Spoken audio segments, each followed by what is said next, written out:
नमस्कार दोस्तों, स्वागत है एक बार फिर आपके अपने YouTube चैनल जीवा स्टडी पर। मैं वरिष्ठ अध्यापक मुकेश कुमार जांगड़ आपका स्वागत करता हूं। तो इस वीडियो में हम देखेंगे बाल विकास एवं शिक्षा शास्त्र के 30 क्वेश्चन है।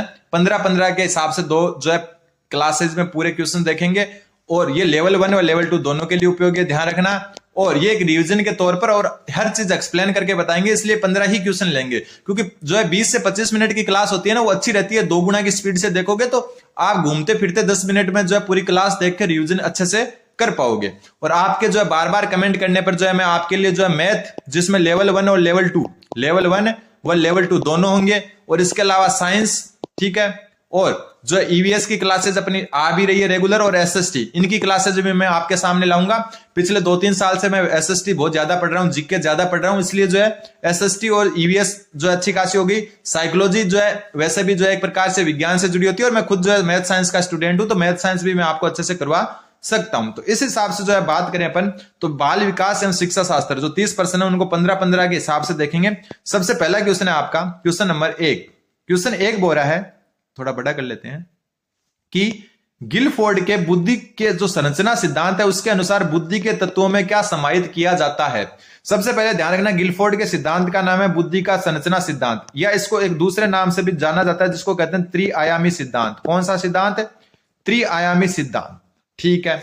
अब बात यह करें कि जो बुद्धि का त्रिआयामी सिद्धांत या संरचना मॉडल है, उसमें जो है गिलफोर्ड वाले में उसमें क्या क्या सम्मिलित है, तो उसमें सम्मिलित है आपकी संक्रिया, विषय वस्तु है, उत्पाद। तो उत्तर हो जाएगा आपका ऑप्शन नंबर 1।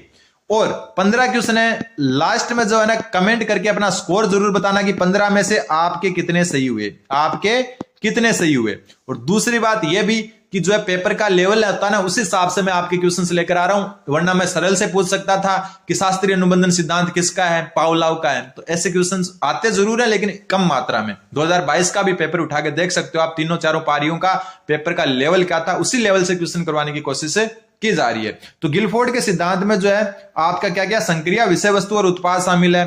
फिर तरल और ठोस बुद्धि ये किसने दी, तो ये केटल ने दी। किसने दी? केटल ने। ये भी आपको पता होनी चाहिए। सामान्य कारक और विशिष्ट कारक, 2 कारक हो गए, मतलब क्या हो गए? द्विकारक। और द्विकारक सिद्धांत किसका आपका? तो द्विकारक सिद्धांत है स्पीयरमैन का। किसका? स्पीयरमैन का। और सामाजिक मूर्त और अमूर्त बुद्धि में बुद्धि को किसने बांटा, तो ये बांटा आपका थॉर्नडाइक ने। ये भी चीजें आपको साथ में ध्यान रखनी है। अगला क्वेश्चन, क्वेश्चन नंबर 2। दूसरा क्वेश्चन बोल रहा है आपका कि जो रेवेंस प्रोग्रेसिव मैट्रिसेज है उसमें किस प्रकार का परीक्षण है। तो सबसे पहले जो रेवेंस जो प्रोग्रेसिव मैट्रिसेज है, ये आपको पता है, ये बुद्धि मापने का जो है क्या है, बुद्धि मापने का परीक्षण है। इसमें आपके ऑप्शन है शाब्दिक और अशाब्दिक। अपना उत्तर सोच ले, कमेंट करना, क्योंकि लास्ट में शाब्दिक होता है जिसको वाचनिक भी कहते हैं। क्या कहते हैं? वाचनिक। और अशाब्दिक को कहते हैं अवाचनिक। क्या कहते हैं? अवाचनिक, ठीक है। और जो वाचनिक है ना, इसमें क्या होता है, ये होता है आपका साक्षर लोगों पर, यानी पढ़े लिखे लोग होते हैं ना, उन पर होता है ये परीक्षण। और जो अवाचनिक होता है या अशाब्दिक होता है, ये होता है आपका असाक्षर लोगों पर। किस पर होता है? असाक्षर लोगों पर। तो अब जो ध्यान रखना, जो आपका जो रेवेंस प्रोग्रेसिव मैट्रिसेस है, जो बुद्धि का जो मापन का है, वो ध्यान रखना आप अशाब्दिक है। जब ये मैट्रिसेस नाम आ जाए तो ये मान लेना हमेशा जो है अशाब्दिक ही होगा, चाहे वो आगे कुछ भी नाम आ जाए, ठीक है। तो उत्तर हो जाएगा आपका ऑप्शन नंबर 2। अगला क्वेश्चन, क्वेश्चन नंबर 3। तीसरा क्वेश्चन बोल रहा है, थोड़ा छोटा कर लेता हूं आपका, इंग्लिश वाला भी दिख जाए ताकि अच्छे से। निम्नलिखित में से कौन सी व्यक्तित्व मापन की जो है विवरात्मक विश्लेषण विधि नहीं है। विवरात्मक जो है आपकी जो है विश्लेषण विधि कौन सी नहीं है। तो देखो, व्यक्तित्व मापन की जो है वैसे 3 प्रकार होते हैं, लेकिन इंपॉर्टेंट 2, ये दोनों को ध्यान रखना। एक होता है आपका प्रक्षेपी तकनीक। कौन सी? 1 मिनट। एक होती है प्रक्षेपी मेथड, जिनको कहते हैं प्रोजेक्टिव मेथड। क्या कहते हैं? प्रोजेक्टिव, ठीक है। दूसरी जो आपकी होती है वो होती है प्रेक्षण। क्या होती है? प्रेक्षण। दोनों अलग अलग है, और इसको ऑब्जर्वेशन या फिर हम कह सकते हैं व्यवहारात्मक, ठीक है। ये दोनों एक ही चीज होती है, प्रेक्षण और व्यवहारात्मक। अब बात करें प्रक्षेपी की। प्रक्षेपी में जो कौन कौन से आते हैं, एक तो आता है विषय अंतर्बोध टेस्ट जिसको टीएटी कहते हैं, एक आता है बाल अंतर्बोध टेस्ट जिसको सीएटी कहते हैं। ये चीजें अपन वैसे पहले जान चुके हैं। इसके अलावा एक आता है चित्र साहचर्य नियम। कौन सा आता है? सॉरी, कौन सा परीक्षण आता है? चित्र साहचर्य परीक्षण। शॉर्ट में लिख रहा हूं, थोड़ा सा ध्यान रख लेना। एक आता है आपका रोजनविग चित्र नैरेस्य परीक्षण। चित्र नैरेस्य परीक्षण ये आता है आपका, ठीक है। नाम ध्यान रख लेना आप, ठीक है। इसके अलावा एक आता है वाक्य पूर्ति परीक्षण। कौन सा परीक्षण? वाक्य पूर्ति परीक्षण। इसके अलावा एक आता है शब्द साहचर्य परीक्षण। शब्द साचर्य परीक्षण, शब्द साचर्य परीक्षण। और एक जो आपका आता है वो आता है खेल तकनीक। क्या आता है? खेल तकनीक। ये जो है मेन कौन से प्रक्षेपित जो है परीक्षण है जिनको प्रोजेक्टिव मेथड कहते हैं। फिर आते हैं आपके प्रेक्षण मेथड जिनको जो है व्यवहारात्मक भी कहते हैं। इनमें कौन कौन से आते हैं नाम ध्यान रख लेना। इनमें आपका जो है सबसे पहले जो आता है वो आता है रेटिंग स्केल। क्या आता है? Rating scale. ठीक है। दूसरा जो इसमें आता है वो आता है साक्षात्कार, साक्षात्कार। तीसरा इसमें आता है जीवन इतिहास, जीवन इतिहास विधि कहते हैं इसको, जीवन इतिहास विधि। ठीक है। चौथी जो इसमें आती है वो आती है आपकी स्थिति परक विधि, स्थिति परक विधि। ठीक है। और एक प्रेक्षण जो इसका खुद का ही नाम है वो आती है। और इसके अलावा जो जीवन इतिहास विधि है ना, इसका एक और अन्य नाम है वो भी ध्यान रखना, व्यक्तित्व अध्ययन विधि। एक मिनट, व्यक्तित्व अध्ययन विधि, व्यक्तित्व अध्ययन विधि या परीक्षण।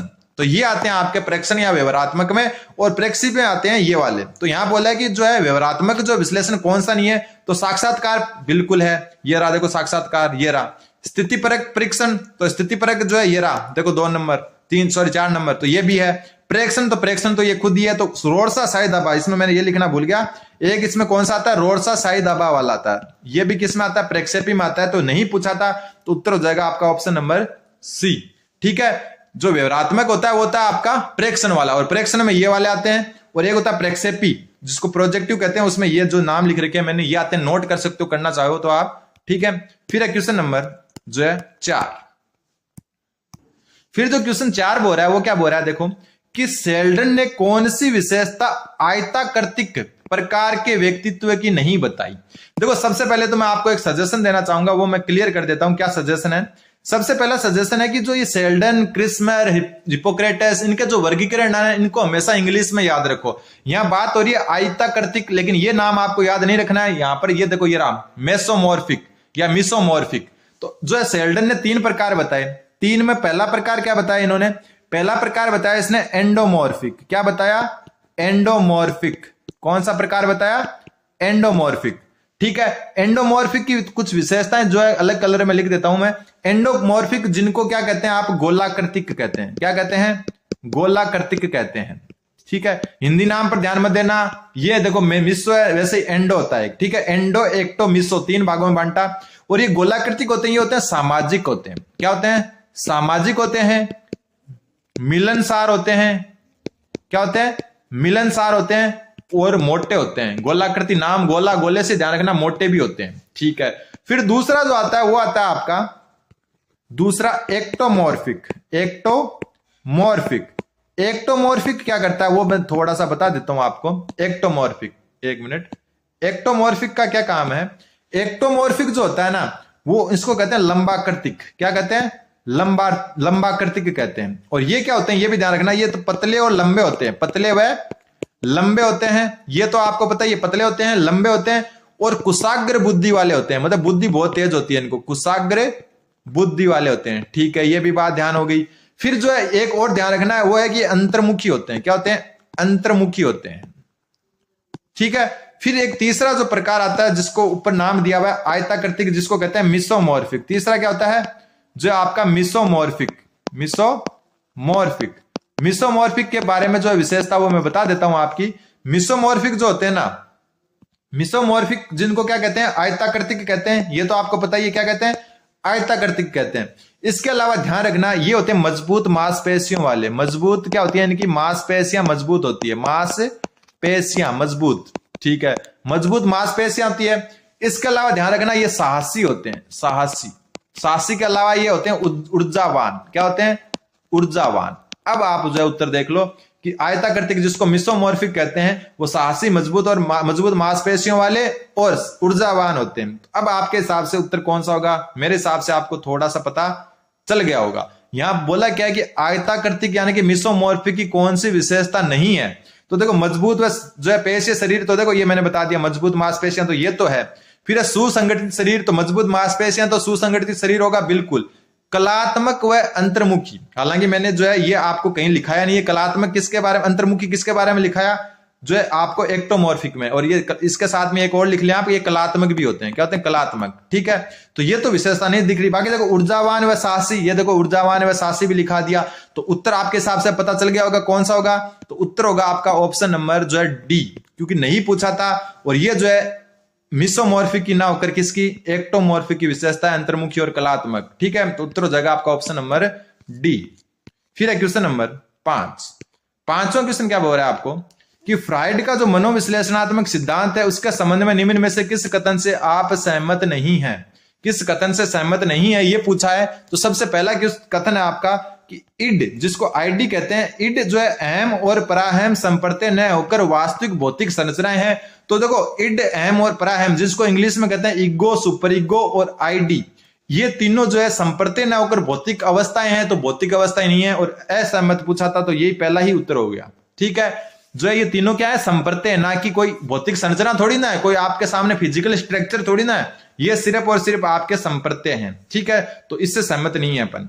फिर है अहम, धैर्यवान, तर्क संगत और वास्तविकता के सिद्धांत से संचालित होता है। बिल्कुल, जो ईगो होता है ना उसको कहते हैं वास्तविकता का सिद्धांत, बिल्कुल सही है। फिर है पराअहम, इड और अहम को यह बताता है कि किसी विशिष्ट अवसर पर जो है इच्छा की संतुष्टि नैतिक है अथवा नहीं। मतलब जो पराअहम है, जिसको सुपर ईगो कहते हैं, वो आईडी और ईगो के बीच में क्या करता है? संतुलन स्थापित करता है। क्या करता है? संतुलन स्थापित करता है। फिर मूल प्रवृत्ति की जीवन शक्ति जो इड को ऊर्जा प्रदान करती है उसको लिबिडो कहते हैं। बिल्कुल, तो ध्यान रखना, लिबिडो किसे कहते हैं? वह मूल प्रवृत्ति जो जीवन शक्ति को जो है इड को क्या करती है? ऊर्जा प्रदान करती है। तो पहला इसमें क्या हो जाएगा? गलत हो जाएगा। क्वेश्चन नंबर 6, थोड़ा सा अगर क्लियर नहीं दिख रहा तो आप 360 में देखें तो अच्छा दिखेगा आपको। क्वेश्चन 60 क्या बोल रहा है कि यदि कोई विद्यार्थी परीक्षा में निम्न स्तरीय निष्पादन, निष्पादन का मतलब होता है उपलब्धि, क्या होता है? उपलब्धि। कोई जो अगर विद्यार्थी है वो परीक्षा में निम्न स्तरीय जो है निष्पादन के बाद एक नया कलम खरीदता और ये कहता है कि वह आगे आने वाली परीक्षाओं में नए कलम के साथ उच्च स्तर का निष्पादन प्रदर्शित करेगा, तो ये रक्षा युक्ति किसकी है? मतलब एक बच्चे के जो है कम नंबर आ रहे हैं और फिर वो एक पेन खरीद रहा है कि इस पेन से अगली परीक्षा में बहुत अच्छे नंबर लाऊंगा, तो ये किस प्रकार की रक्षा युक्ति है? तो उत्तर जो हो जाएगा आपका वो हो जाएगा सी, युक्तिकरण। युक्तिकरण का दूसरे नाम है औचित्य स्थापन। क्या है? औचित्य स्थापन, औचित्य स्थापन, औचित्य स्थापन। इसमें क्या होता है कि कोई भी जो व्यक्ति होता है ना वो क्या करता है? जो है बहाने बनाता है। मतलब कोई चीज जो है ऐसे, मतलब जैसे क्या होता है? अंगूर खट्टे हैं, जैसे लोमड़ी है, लोमड़ी वाली कहानी सुनी होगी आपने, उसके अंगूर हाथ नहीं आती तो वो क्या बोलती है कि अंगूर क्या है? खट्टे हैं। तो वही बात है कि पेन खराब था इसलिए नंबर नहीं आए, अगली बार इस पेन से बहुत अच्छे नंबर लाऊंगा। तो ये होता है युक्तिकरण। ठीक है, फिर दमन। दमन क्या होता है कि आपकी जो है ना, मतलब जो दुखद और दुखद वह जो है आपकी दुखद, या फिर हम कह सकते हैं वह जो आपकी जो है दुश्चिंता होती है, दुखद वह दुश्चिंता होती है, उनको क्या करना? अचेतन मन में धकेल देना, अचेतन मन में धकेल देना, अचेतन मन में धकेल देना, धकेल देना। मतलब जो भी अपनी दुखद जो यादें और दुश्चिंता होती है उनको अचेतन मन में धकेल देना क्या होता है? दमन होता है। ठीक है, फिर आपकी जो है प्रतिक्रिया निर्माण। प्रतिक्रिया निर्माण क्या होती है कि अपने जो है अचेतन व्यवहार के विपरीत, अचेतन व्यवहार के विपरीत व्यवहार के विपरीत व्यवहार करना, अचेतन व्यवहार के विपरीत व्यवहार करना आपका प्रतिक्रिया निर्माण है। और अस्वीकरण मतलब किसी चीज को स्वीकार नहीं करना, कि तुम शराब पीते हो, एक शराबी को कहते हैं कि तुम शराब पीते हो और वो कहता है नहीं मैं नहीं पीता, तो वो होता है अस्वीकरण। ये तो इजी है, बाकी इनके बारे में आपको ध्यान रखना है। और इसका उत्तर क्या हो जाएगा आपका? युक्तिकरण, जिसको जो औचित्य स्थापन भी कहते हैं। फिर अगला क्वेश्चन, क्वेश्चन नंबर 7। सातवां क्वेश्चन बोल रहा है, देखो सातवां क्वेश्चन वैसे मैं पहले इसका जैसा एक क्वेश्चन करवा चुका कि वह विकार जिसमें व्यक्ति बहुत अधिक मात्रा में खाना खा लेता है, मतलब बहुत अधिक खाना खा लेता है, उसके बाद रेचक से या उल्टी करके खाने को अपने शरीर से बाहर निकालता है। पहले बहुत खाना खा लेता है फिर उल्टियां करता है, और व्यक्ति पेट साफ होने के पश्चात तनाव व नकारात्मक संवेगों से अपने आप को मुक्त महसूस करता है। यह विकार कौन सा है? तो कुछ चीजें आपको इंग्लिश में ध्यान रखनी है। देखो बहुत खाना खा लिया, बहुत खाना खा लिया, इसका मतलब क्या हो गया? मोटा हो गया। एक प्रकार बता रहा हूं, मोटा हो गया मतलब बैल जैसा हो गया। और बैल को इंग्लिश में क्या कहते हैं? बुल। बैल को इंग्लिश में क्या कहते हैं? बुल। तो उत्तर देखो इंग्लिश में देखो बुलिमिया नर्वोसा, ये इसका सही उत्तर हो जाएगा। ठीक है, कई बार ये हिंदी में ऐसे ही लिखा जाएगा, आपको जो है मेहनत ही नहीं पड़ेगी। बुल जो है बुलिमिया नर्सोवा, ऐसे हिंदी में ही लिखा जाएगा कई बार। तो ये इंग्लिश वाला वर्जन ध्यान रखें। उत्तर क्या हो जाएगा आपका ऑप्शन नंबर बी। इस हिंदी शब्द को देखोगे तो आपके समझ में नहीं आएगा, तो ध्यान रखना कि बहुत अधिक खाना खा लिया फिर उल्टी करके जो है अपने आप को रिलैक्स महसूस करो, तो बहुत अधिक खाना खाओगे तो मोटे हो जाओगे, मोटे हो जाओगे तो बैल जैसे दिखोगे, बैल को इंग्लिश में कहते हैं बुल, तो उत्तर क्या हो जाएगा बुलिमिया नोर्वसा। अगला क्वेश्चन, क्वेश्चन नंबर 8। 8वां क्वेश्चन बोल रहा है आपका अधिगम असक्तता वाले बालकों में क्या जो है पाया जाता है।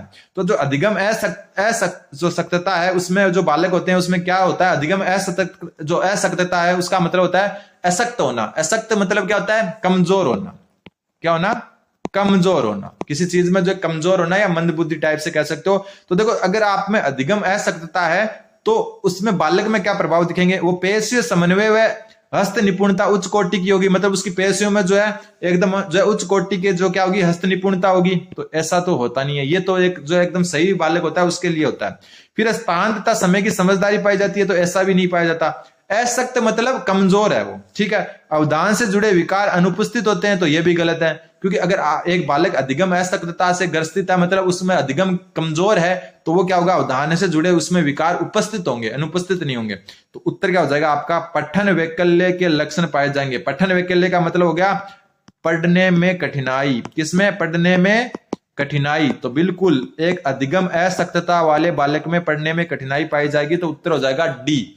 ये मत सोचना कि पेपर इस लेवल का थोड़ी ना आता है, तो पेपर आप 2022 वाला देख भी सकते हो कि किस लेवल का आता है। क्वेश्चन नंबर 9, प्रतिभाशाली बालक की विशेषता बतानी है। ये कुछ क्वेश्चन इजी आते हैं, जैसे ये क्वेश्चन है उससे ऊपर वाला क्वेश्चन था। प्रतिभाशाली बालक क्या करेगा, उन्नत तार्किक चिंतन करेगा, बिल्कुल। प्रश्न करने की प्रवृत्ति होगी, बिल्कुल। समस्या समाधान अधिक योग्यता होगी, बिल्कुल होगी। सूचना पर जो प्रक्रमण है उसकी उच्च गति होगी, बिल्कुल होगी, ठीक है। फिर जो आपके सामान्यकरण और विभेदन करने की श्रेष्ठ क्षमता होगी, बिल्कुल होगी। तो उत्तर क्या हो जाएगा उपयुक्त सभी। ऐसा क्वेश्चन भी पहले आ चुका है अपने, ठीक है। तो उत्तर क्या हो जाएगा option number D. Question number 10, ये क्वेश्चन अलग है, नोट करना चाहो तो कर सकते हो, यूनिक क्वेश्चन है। क्वेश्चन क्या बोल रहा है आपका 10वां कि सृजनात्मकता संभाव्यता की सीमाएं व्यक्ति की डैश के द्वारा तो नियत हो जाती है और डैश द्वारा सृजनात्मकता के विकास को उद्दीप्त करते हैं। रिक्त स्थान हेतु उपयुक्त शब्दों का चयन करें। कुल मिला के यहां आएगा उसका मतलब तो हो गया कि इस चीज की वजह से सृजनात्मकता नियत हो जाती है, मतलब ठहर जाती है। और यहां जो 2 नंबर जो आएगा उसकी वजह से सृजनात्मकता जो है क्या हो जाती है, उद्दीप्त हो जाती है, मतलब बढ़ जाती है। तो अब देखो इस क्वेश्चन को नोट कर लेना अगर आपके लिए नया है, तो उत्तर होगा इसका ऑप्शन नंबर 2। पहले में आएगा अनुवांशिकता, दूसरे में आएगा पर्यावरण। और इस क्वेश्चन को अलग टाइप से ऐसे भी याद रख सकते हो कि सृजनात्मकता की जो सीमाएं वो नियत किसकी वजह से हो जाती है, अनुवांशिकता की वजह से। और सृजनात्मकता के विकास को उद्दीप्त यानी बढ़ाता कौन है, पर्यावरण बढ़ाता है। तो उत्तर हो जाएगा पहले अनुवांशिकता फिर पर्यावरण। अनुवांशिकता तो नियत करती है और पर्यावरण आपका क्या करता है, उद्दीप्त करता है यानी बढ़ाता है। फिर है क्वेश्चन नंबर 11वां क्वेश्चन भी डायरेक्ट याद रखने वाला क्वेश्चन है कि मानसिक रूप से विमंदित बालकों की बुद्धि लब्धि का वह स्तर जिस पर उनको केवल प्रशिक्षित किया जा सकता है ताकि वे अपना दैनिक कार्य स्वयं कर सकें, कौन सा है। मतलब बुद्धि लब्धि का वो रेंज बतानी है जिसमें कोई एक बालक विमंदित बालक है, मतलब मंदबुद्धि बालक है, उसको थोड़ा सा प्रशिक्षित करते हैं, थोड़ा सी गाइडेंस देते हैं तो वो अपना काम खुद कर लेता है। तो वो मंदबुद्धि का लेवल कौन सा है, तो है आपका 25 से 50। मतलब कम से कम इतनी बुद्धि लब्धि वाला बालक अगर आप समझाओगे तो कुछ कार्य दैनिक कार्य कर लेगा। अगला क्वेश्चन, क्वेश्चन नंबर 12वां क्वेश्चन बोल रहा है कि राष्ट्रीय पाठ्यचर्या रूपरेखा 2005 जिसको एनसीएफ 2005 कहते हैं, में उल्लेखित मार्गदर्शक सिद्धांतों में निम्न में से कौन सा नहीं है। सबसे पहले ज्ञान को स्कूल के बाहरी जीवन से जोड़ना, बिल्कुल है। पढ़ाई रटंत प्रणाली से मुक्त हो और यह सुनिश्चित करना, बिल्कुल। रटने की प्रणाली को जो है बंद करना इसका प्रमुख उद्देश्य है, बिल्कुल। परीक्षा को अपेक्षाकृत कठिन बनाना और कक्षा की गतिविधियों से जोड़ना, देखो ये कक्षा की गतिविधियों से जोड़ना तो सही है लेकिन कठिन बनाना नहीं है, परीक्षा को आसान बनाना इसका उद्देश्य है। तो उत्तर क्या हो जाएगा आपका ऑप्शन नंबर 3 सी, ठीक है। फिर एक ऐसी अधिभावी पहचान का विकास जिसमें प्रजातांत्रिक राज्य व्यवस्था के अंतर्गत राष्ट्रीय चिंताएं समाहित हो, तो ये भी सही है। तो जो है कठिन नहीं परीक्षाओं को सरल बनाना जो है एनसीएफ की जो है सिद्धांतों में से एक है, तो उत्तर हो जाएगा ऑप्शन नंबर सी। फिर क्वेश्चन नंबर 13वां क्वेश्चन बोला निम्नलिखित में से कौन सा शिक्षा का अधिकार अधिनियम 2009 के अध्याय 4 में जो विद्यालयों और शिक्षकों के उत्तरदायित्व है, विद्यालयों में शिक्षकों के उत्तरदायित्व है, धारा जो है आपकी कौन सी में, धारा 24 में और अध्याय 4 में है, ध्यान रखना। इससे संबंधित कौन सा नहीं है। सबसे पहला गैर शैक्षणिक कार्य प्रयोजन के लिए शिक्षकों को अभियोजित किए जाने पर प्रतिषेध, मतलब जो शिक्षक है उनको गैर शैक्षिक कार्य, मतलब जो आपके गैर शैक्षणिक कार्य कौन से होते हैं, जो शिक्षा के अलावा कार्य होते हैं, उनसे उनमें काम करने के लिए प्रतिषेध किया गया है, बिल्कुल किया गया है। हालांकि आपात प्रबंधन, ठीक है, और पोलियो और जनगणना, इनमें इनको छूट नहीं दी गई है, यह ध्यान रखना। फिर है विद्यालय प्रबंधन समिति और विद्यालय विकास योजना, ये आपके बिल्कुल इसमें है, तो बिल्कुल है। फिर बालकों के शारीरिक दंड व मानसिक उत्पीड़न का प्रतिषेध, तो यह भी बिल्कुल है इसमें, और यह भी है, तो उत्तर बच गया, वही हो जाएगा डी। कौन सा नहीं है विद्यालय और शिक्षकों के दायित्व में, प्रारंभिक शिक्षा का पाठ्यक्रम और उसको पूरा किया जाना, यह चीज विद्यालय के या फिर शिक्षकों के उत्तरदायित्व नहीं है, ये अभिभावक का उत्तरदायित्व है। किसका है? अभिभावक का। तो उत्तर हो जाएगा option number D. Question number 14 number question बोल रहा है, निम्नलिखित में से कौन सी विशेषताएं क्रियात्मक अनुसंधान की नहीं है? क्रियात्मक अनुसंधान विद्यालय स्तर पर किया जाता है, तो सबसे पहला इसका उद्देश्य विद्यालय एवं कक्षा की कार्य प्रणाली में सुधार लाना है, बिल्कुल। क्रियात्मक अनुसंधान कक्षा और विद्यालय की जो प्रणाली है उसमें सुधार लाता है, बिल्कुल लाता है। फिर इसमें समस्याएं अनुभवजन्य न होकर वैज्ञानिक पद्धति से चयन की होती है, तो यही गलत हो गया, नहीं पूछा था। दूसरा, क्योंकि इसमें जो समस्याएं होती है ना वो अनुभवजन्य होती है, अपनी दैनिक समस्याएं होती है। क्या होती है? दैनिक समस्याएं होती है, कोई वैज्ञानिक पद्धति से चयन नहीं होता है इनका, ठीक है। फिर इसकी रूपरेखा लचीली होती है, बिल्कुल। और ये कार्य क्षेत्र की समस्या के समाधान का व्यवहारिक रूप है, बिल्कुल। जो भी कार्य क्षेत्र है जैसे विद्यालय और कक्षा है, उसके लिए ये व्यवहारिक रूप से क्या करता है, समस्या का समाधान करता है। और आज का लास्ट क्वेश्चन नंबर 15, और अपना स्कोर जरूर बताना। मूल्यांकन की कौन सी विशेषता नहीं है? ठीक है, सबसे पहले मूल्यांकन परिणाम परिमाणात्मक व गुणात्मक विवरण को मूल्य प्रदान करता है, बिल्कुल। गुणात्मक और परिमाणात्मक मतलब मात्रात्मक, दोनों को मूल्य प्रदान करता है, बिल्कुल करता है। ये ज्ञानात्मक, भावात्मक व क्रियात्मक पक्षों के उद्देश्यों की जांच करता है, तो बिल्कुल हर पक्ष का जांच करता है, बिल्कुल। मूल्यांकन के द्वारा निदानात्मक और उपचारात्मक शिक्षण संभव है, बिल्कुल। निदानात्मक जिसमें अधिगम कठिनाई के कारणों का पता लगता है, और उपचारात्मक जो होता है उपचार किया जाता है उनका। और मूल्यांकन का क्षेत्र संकुचित व सीमित होता है, तो गलत हो गया। मूल्यांकन का क्षेत्र क्या होता है? व्यापक होता है। क्या होता है? व्यापक और असीमित होता है। तो उत्तर क्या हो जाएगा? ऑप्शन नंबर डी, क्योंकि अपने को नहीं पूछा था, तो उत्तर क्या हो गया? डी। अगले 15 क्वेश्चन अगली क्लास में मिलेंगे, तब तक चैनल को बने रहें। धन्यवाद, बने रहें जीवा स्टडी के साथ। धन्यवाद।